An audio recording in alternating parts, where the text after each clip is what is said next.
बिस्मिल्लाहिर्रहमानिर्रहीम। अज़ीज़ तलबा अस्सलाम वालेकुम। मैं शाज़ी यास्मीन ब्रिटेन इंटरनेशनल कॉलेज से आपको उर्दू के लेक्चर में खुश आमदीद कहती हूँ। अज़ीज़ तलबा, लेक्चर नंबर 17 में हमने पढ़ा था तलखीस क्या है, उसका तरीक़ाकार क्या है। तलखीस मैंने आपसे कहा था कि मुख्तसर करना, कि एक पैराग्राफ का खुलासा करना, एक पैराग्राफ का मरकज़ी ख़याल करना और उसके बाद फिर उसके 3 उन्वानात भी लिखना। इसको हमने क्या कहा था कि तलखीस निगारी कहते हैं। फिर मैंने आपको एक वाज़ेह तौर पे समझाया था कि तलखीस निगारी का तरीक़ाकार क्या है। मैंने आपको बताया था कि तलखीस निगारी का तरीक़ाकार यही है कि जब हमें बोर्ड में एक पैराग्राफ दिया जाता है जो कि अनसीन होता है, हमने उसको पहले नहीं उसकी प्रैक्टिस की हुई होती, लेकिन हम इतनी प्रैक्टिस कर चुके होते हैं कि हमें कोई भी अनसीन पैराग्राफ दे दें तो हम चंद असूलों के मुताबिक उसको सॉल्व करके, उसको हल करके हम तलखीस आसानी से कर लेते हैं। आपको मैंने सारा तरीक़ाकार बताया था। फिर मैंने आपको ये भी बताया था कि हम उस तरीक़ाकार से अपने पैराग्राफ को कैसे हल करेंगे और तरीक़ाकार समझाया भी था कि किस फार्मूले से हम असल तलखीस के अल्फाज तक पहुंच सकते हैं। मैंने आपको बताई थी ये बात कि एक पैराग्राफ को हम 3 पे डिवाइड करें, जितने भी लफ्ज हैं हम उसके कुल अल्फाज गिनेंगे एक पैराग्राफ के और उसको फिर हम 3 पे तकसीम करेंगे।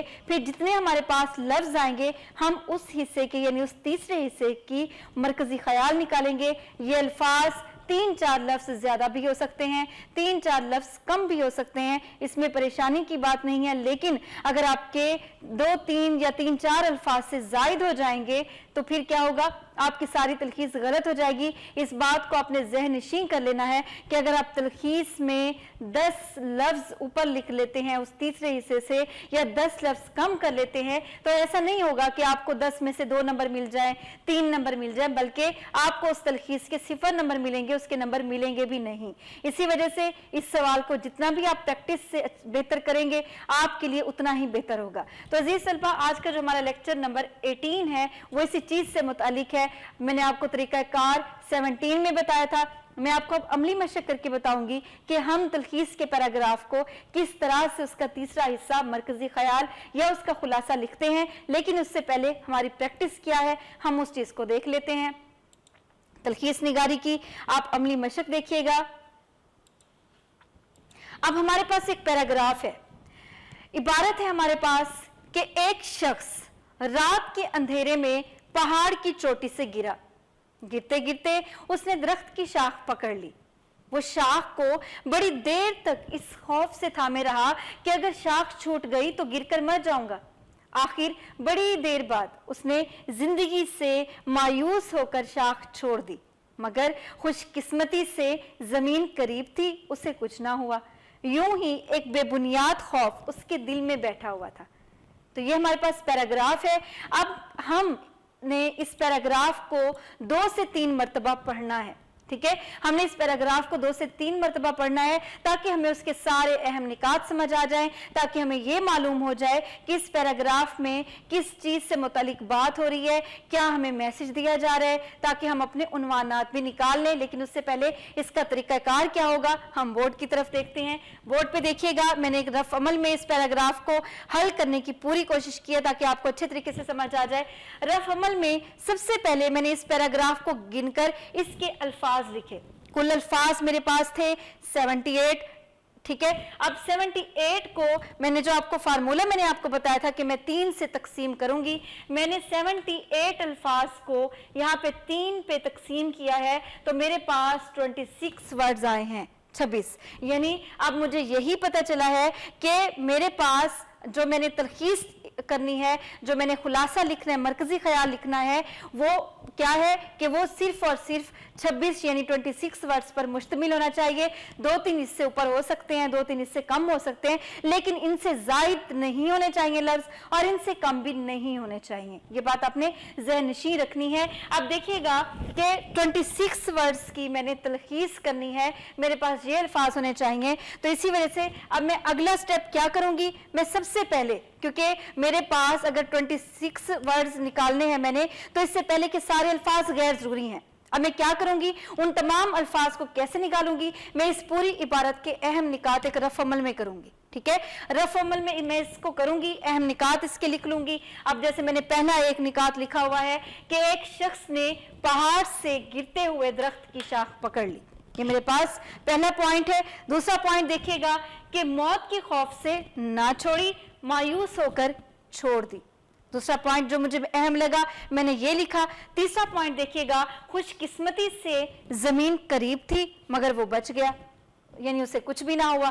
अब ये 3 पॉइंट हैं। अब इनमें से मैं देखूंगी, पहले इनको फिर मैं गिनूंगी, इन 3 निकात को जो मेरे पास अहम थे उस पूरी इबारत में से। अगर तो ये 26 वर्ड से ज्यादा हो रहे हैं तो मैं चंद अल्फाज तर्क कर दूंगी, छोड़ दूंगी, और सिर्फ अहम बात उसमें से निकालकर उसका मैं मरकजी ख्याल लिख लूंगी। तो क्या होगा फिर, इसी के साथ जब मैंने ये वर्ड्स का इंतखाब कर लिया तो मेरे रफ अमल में एक और कॉलम भी बनेगा। वो क्या होगा, उन्वानात का, क्योंकि उन्वानात हमारे 2 नंबर की हैं, तो इस लिहाज से मैं उन्वानात भी चूज करूंगी जो मुझे बेहतर लगेंगे। आप यहाँ पे देखें, पहला मैंने किया मायूसी, जो मुझे सही लगा कि इसमें मायूसी की बात हो रही है। ठीक है, दूसरा मुझे लगा मौत का खौफ, कि मौत के खौफ की वजह से वो शाख नहीं छोड़ा था। तीसरा जो मुझे बेहतर लगा उस पैराग्राफ के मुताबिक, उस इबारत के मुताबिक, वो मुझे लगा बेबुनियाद खौफ, जो मुझे पूरी इबारत पढ़कर महसूस हुआ कि शायद यही ठीक होगा। और चौथा मुझे लगा कि खुशकिस्मती। लेकिन अजीज तलबा, अब आपने यहाँ पे ये एक चीज देखनी है कि मैं अब क्या करूंगी कि मैं ये चारों उन्वानात नहीं लिख सकती। वहां पे अगर मैं ये 4 उन्वान लिखूंगी तो मेरे रॉन्ग हो जाएंगे, क्योंकि हमें ये कहा जाता है कि आप 3 से ज्यादा नहीं लिख सकते। फिर मैं क्या करूंगी कि जो मुझे इन चारों में से 3 बेहतर लगेंगे मैं उन्हीं को चूज कर लूंगी।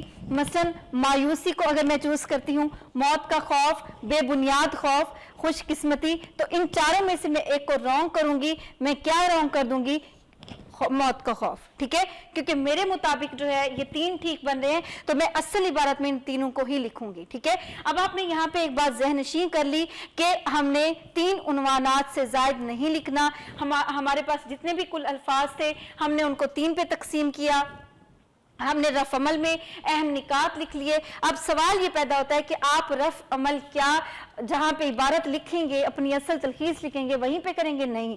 जैसे आप मैथ्स के सवालात हल करते हैं और आप रफ अमल एक तरफ एक साइड पे करते हैं और असल सवाल फिर एक साफ सफ़े पे कर लेते हैं, तो आपने इसको भी ऐसे ही करना है। एक अलग से सफ़े पे जो आखिर से अमूमन हम ले लेते हैं, हम कोई कॉलम बना के हम उस पर ये सारा रफ अमल कर लेंगे, और हम जब असल जो मरकजी ख्याल लिखना होगा वो फिर हमें अपने सवाल में लिखेंगे, ताकि हमारे सवाल का इंप्रेशन खराब ना हो। ठीक है, अब देखिएगा मैंने जिस तरह से किया, मैं आपको स्लाइड की मदद से दिखाऊंगी कि मैंने इस सवाल को फिर कैसे हल किया। अब मैंने लिखा कुल अल्फाज 78 थे, तलखीस शुदा अल्फाज मेरे पास 25 हैं। अगर इससे 1-2 ऊपर हो जाएंगे, 1-2 कम हो जाएंगे तो इससे कोई फर्क नहीं पड़ेगा।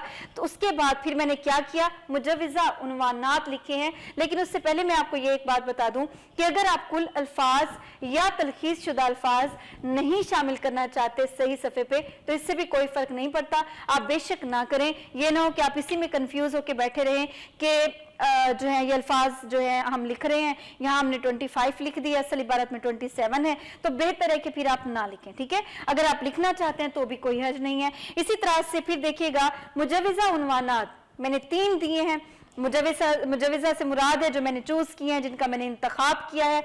आप इसकी जगह मुतबादिल उन्वानात भी लिख सकते हैं, या फिर आपको मुतबादिल मुजव्विज़ा, जैसे कुछ बच्चे ऐसे होते हैं जिनकी इमला कमजोर होती है, वो नहीं लिख सकते ये लफ्ज, तो आप इसको क्या करेंगे, क्योंकि आपने यहाँ पे ग्रामर की एक भी गलती नहीं करनी, आपने इमला की भी एक गलती नहीं करनी। ठीक है, आप फिर उन्वानात लिख लें, मुतबादिल या मुजव्विज़ा इस्तेमाल ना करें। अब पहला उन्वान हमारे पास क्या है, पहला उन्वान है बेबुनियाद खौफ।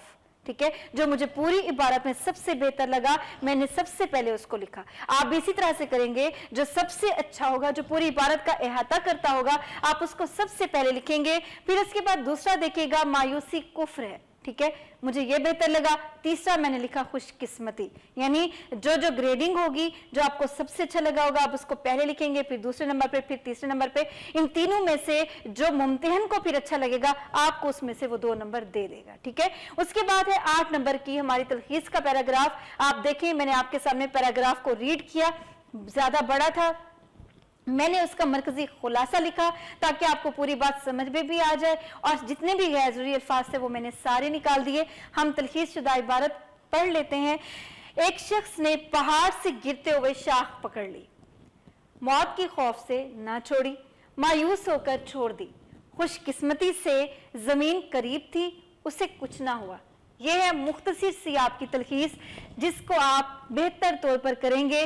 जितनी आप प्रैक्टिस करेंगे, आपको उतना ही कम टाइम में आप ये सवाल हल करेंगे। अक्सर स्टूडेंट्स ये बैठ के सोचते हैं कि अगर हम इतना टाइम लगाएंगे ये रफ अमल करते हुए, तो फिर हम ये सवाल कैसे हल करेंगे। लेकिन पूरा साल चूंकि हमने पढ़ना होता है, साल अव्वल में पूरे साल की प्रैक्टिस होती है, तो हम ये सवाल 10 मिनट में कर लेते हैं, 12 मिनट में कर लेते हैं, 15 मिनट में कर लेते हैं, और हमारे इस सवाल का जो टाइम है वो भी 15 मिनट है। उम्मीद है आपको इस अमली मशक से ज़रूर समझ में आया होगा कि हम तलखीस कैसे करें। इंशाअल्लाह आप इसकी प्रैक्टिस करेंगे तो आप ज़्यादा बेहतर करेंगे, और इसी तरह से आप इसको समझ भी सकेंगे। मैं अगले लेक्चर के साथ फिर हाजिर होती हूँ, तब तक के लिए अल्लाह हाफिज़।